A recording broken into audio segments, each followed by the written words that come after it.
So we've all seen those comments about IGN and how bad their game reviews are, right?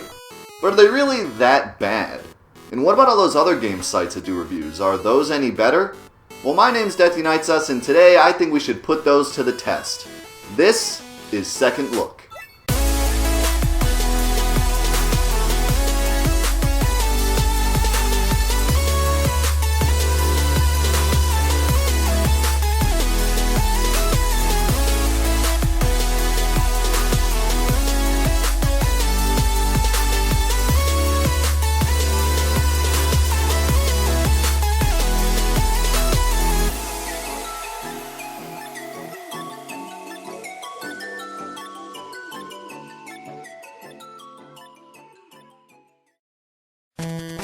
Before I start, a quick disclaimer.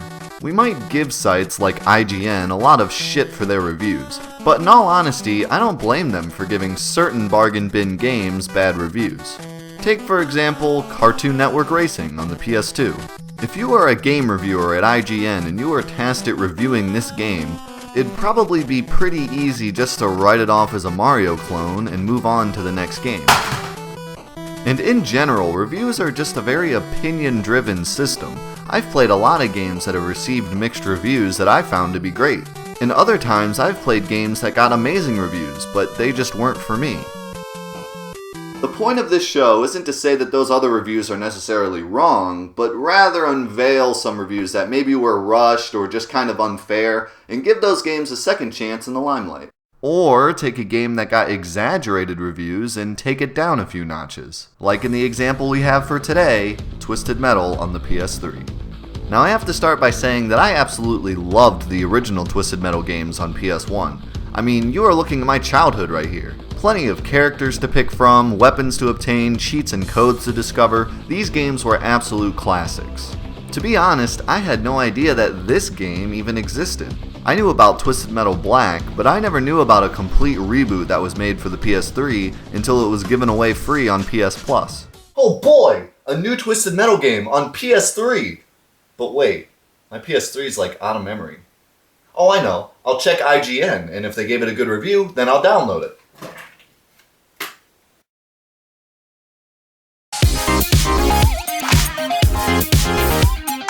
I can't believe it! If IGN gave it a good rating, it must be a good game.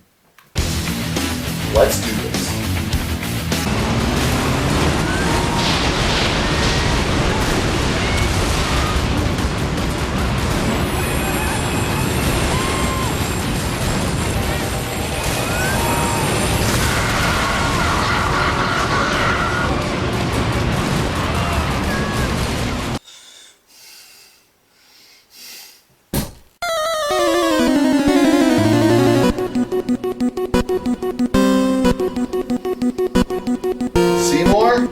I choose you!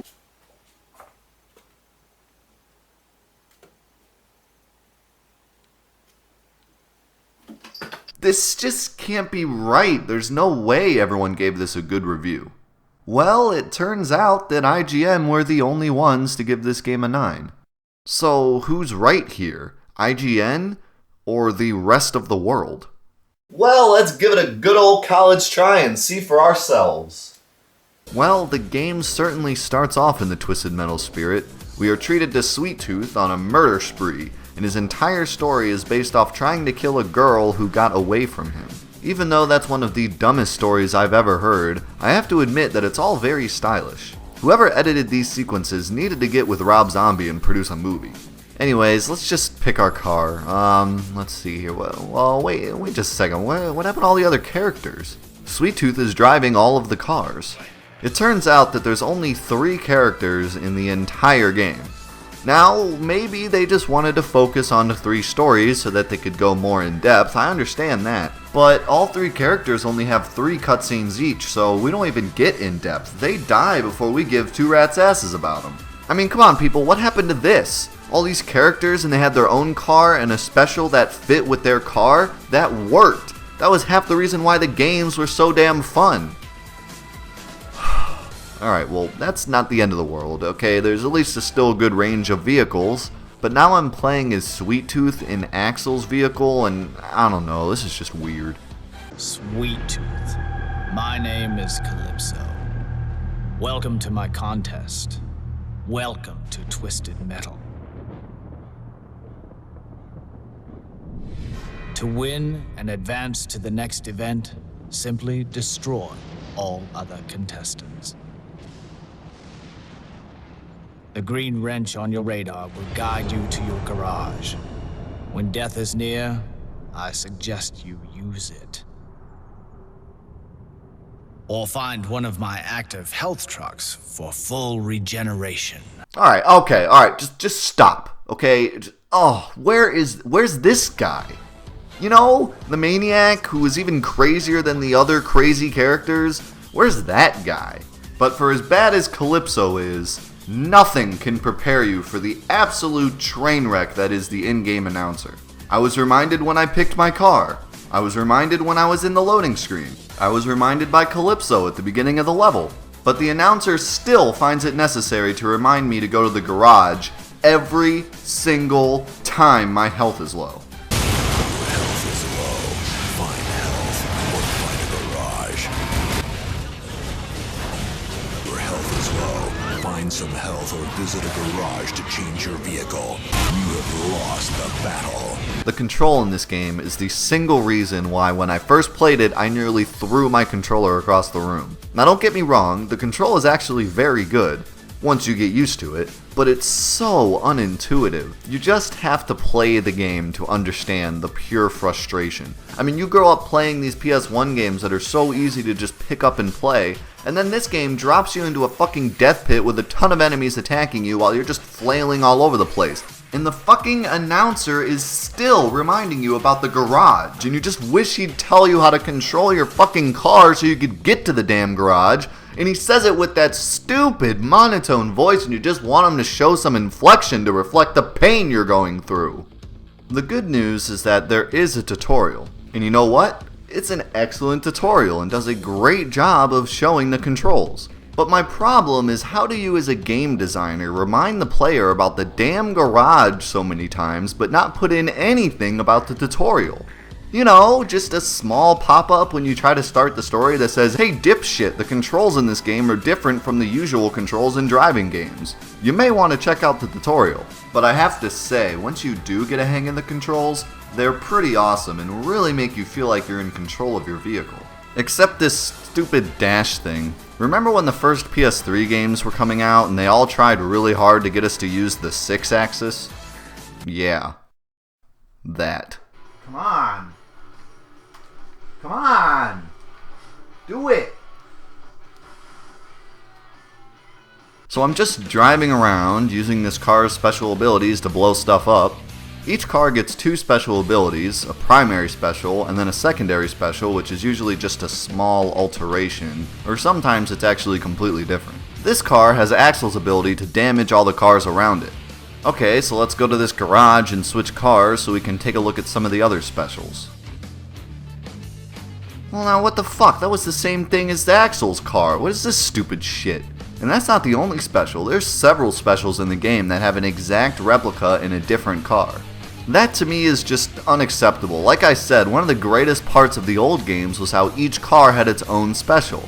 It was like wrestlers having special moves. When Stone Cold would come down to the ring, everyone would be like, oh my god, he's gonna use the Stone Cold Stunner! And in the same way, when we saw Sweet Tooth coming at us, we yelled, oh my god, he's gonna use that pink missile that always does a ridiculous amount of damage.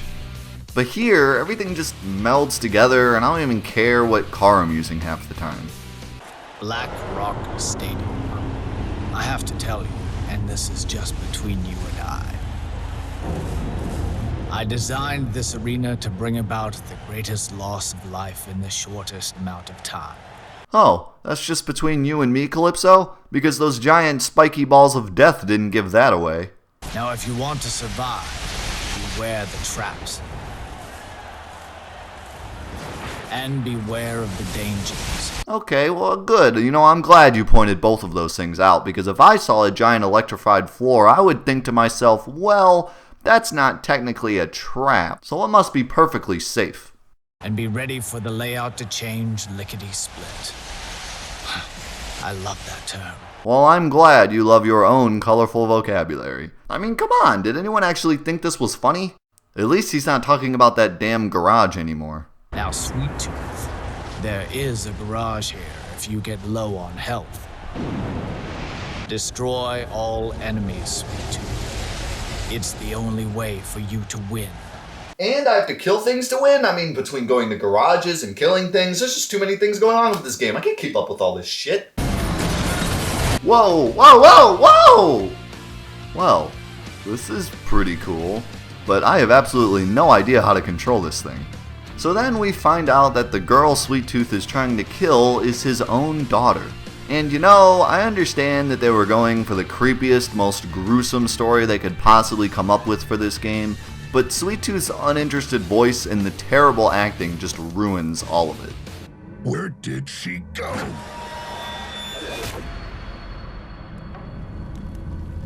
I'll find her. I'll fucking find her. So now we are doing a race, which is pretty cool, even though it seems like some of these cars have a slight disadvantage.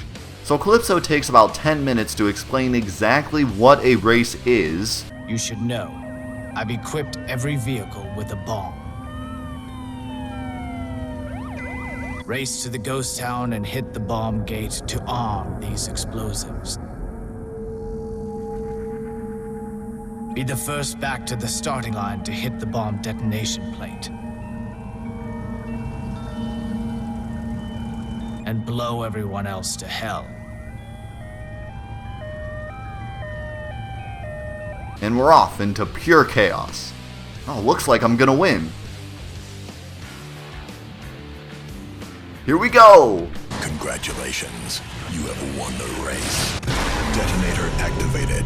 Bombs will now explode. Remaining enemies will be destroyed.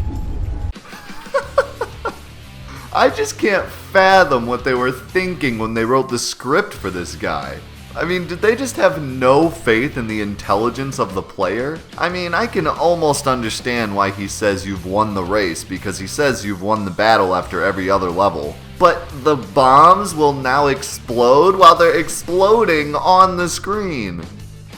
Now I'm fighting a boss where I have to drive under him and have my henchman plant C4 inside of him. Then when he's done, he says to pick him back up. But Sweet Tooth sounds like he just wants to leave him and blow up the C4. But the C4 isn't selectable, and I can see my henchman dangling from below the car. So I drive under him and nothing happens. So what the hell am I supposed to do? Well, it turns out that you have to be far away from the truck before the C4 is able to be selected. Because? Are you trying to tell me that this would have killed me if I were anywhere near him? And again, this is just what drives me so crazy about this game. Calypso should be telling me, hey asshole, you have to be far away to blow up the C4. I mean, how do you make a character that is so specific about telling you how races work, when I'm pretty sure every single person born on the planet Earth knows what a race is, but as soon as there's something that isn't blatantly obvious, he doesn't offer any help at all. And you know, at first, I gave this game the benefit of the doubt. Maybe the challenge is trying to figure out how to beat the boss. And maybe I'd accept that if this were Puzzle League Mashup Car Fighter. But it's not. It's Twisted Metal. Blow things up and move on should be the only things on our agenda. So after the boss fight, Sweet Tooth meets Calypso, and at least he's a little more menacing in person. In classic Twisted Metal fashion, Calypso turns Sweet Tooth's wish into a nightmare, and we are instantly thrown into our next character, Mr. Grimm, who is a little more tolerable. At least we don't have to deal with Sweet Tooth's Dark Knight impressions anymore. You know, no matter how many levels I play, Calypso's voice just never seems... What the hell is this? The level hasn't even started yet and it's already broken. This new car I unlocked is pretty cool. It has a gurney bomb, and its second special is the same gurney bomb, but you get to control it. Which would be pretty cool, but look at how long it takes to get control back of my car. That entire time my car is taking missiles up the dick and there's nothing I can do about it. And again with this car, look at this shit.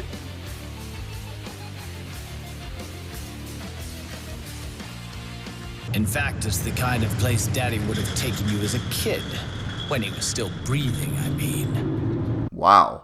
Okay, Calypso, now you're just being a dick. Fuck you.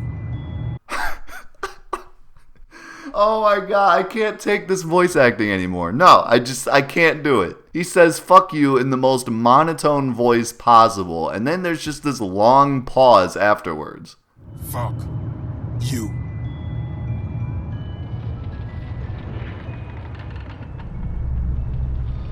Grace period expires in 10 seconds.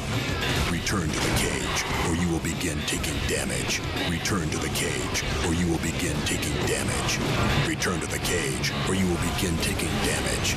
The next boss is a giant robot. When the fight starts, it shows you a missile truck with a giant sign that says sacrifice to launch. So what in the world does that mean? Do I have to kill myself? Do I have to kill these limos? Well, actually, you have to find and kill the red limo. Then run over the leader that falls out, who is then attached to your car by rope, then drag them over to the missile truck, wait until giant blades come out, sit around for 10 seconds while the other limos knock the snot out of you, and then the leader gets thrown in and the missile truck fires a missile that you then must steer into the robot. You have launched a missile. Are you fucking kidding me? You won't give me any other info about all that shit I just did other than sacrifice to launch, but you found it completely mandatory to tell me that I fired a missile. The only thing on this screen is the missile. Of course I fired a missile. I didn't fire a cornfield. Here's the third character, by the way. Dollface. She's almost entertaining. Alright, so I'm a little nervous because I'm in this subway tunnel and there's probably gonna be a... Oh my god, there it is, turn around! Oh. Well, that's not going very fast. I'm fighting the final boss now, and it's pretty cool actually. You start under this giant vehicle, and then you're on this pinball machine, and then you're fighting this giant fiery clown head. It's all very unique, but this magnet is driving me insane. You have to kill the Sweet Tooth minions, and then use the magnet to drop them into the hole on the top of the head to deal damage. But the magnet just keeps dropping the cars for absolutely no reason. Okay, here we go. I'm taking him over. Fuck! Okay, I still have time. I have to hurry. Balls! I think if you have more special stacked, the magnet holds the cars better. But I don't know. It doesn't make any fucking sense. Before and after the credits, they actually have hints at a sequel. And you know what? It actually sounds pretty cool. But it's been 5 years since this game came out, so I'm not so sure that's ever happening. Now let's be fair. This game isn't as bad as I've made it look in this video. Driving around, blowing people up is still fun, even if it has lost some of its novelty over the years. And also, I really like the different game modes in the story, like how unique the bosses are and the Juggernaut mode where a semi drives around spawning more enemy cars. The soundtrack is also fantastic and pays homage to the Rob Zombie roots of the series. But the overall point is this. Where in the world did IGN get the idea to give this game a 9? According to IGN, a 9 means amazing, an inspired new idea, or an exceptional take on an old one. I mean, we're talking about Diablo 3, Far Cry 3, Dark Souls 1 and 2, fucking Infamous 2. All of these games got 9s. Do you really think this game should be sitting next to those? You know, I'd personally give this game a 7. But if you gave me an argument for an 8, I would probably listen to you and you could probably persuade me. But a 9? I must say that I did have a good amount of fun with this game once I got into it, but the entire campaign can be completed in only a couple of hours, and the multiplayer isn't anything to get overly excited about either. It is set up very well and works just like the game does, but it can get a little tedious, and I've read that they had all sorts of server problems when the game first came out. So not only is Twisted Metal an experience that you have to get used to, but it's also one that doesn't last very long. Like this DVD player I got from my wife that played like 3 DVDs and then stopped working. So that's it for our second look at Twisted Metal. Do you agree with me that the game doesn't deserve a 9? Or maybe you have some opinions to throw in as to why it does deserve a 9. I'd like to hear anything you have to say about it in the comments below, so get typing. Also, if you want to support Second Look and see more episodes more often, head on over to our Patreon page and sign up for any of the fantastic rewards. After you sign up, I'll be sending you an email and I'll be all like, here's your awesome rewards, and you'll be all like, thanks for those awesome rewards. By the way, I really like that Second Look show, you should do more of that. And I'll be all like, you know what? I will do that. Since you took the time to sign up for the Patreon, the least I can do is make more episodes of your favorite show. So yeah, seriously, I'll do that. Go ahead, sign up.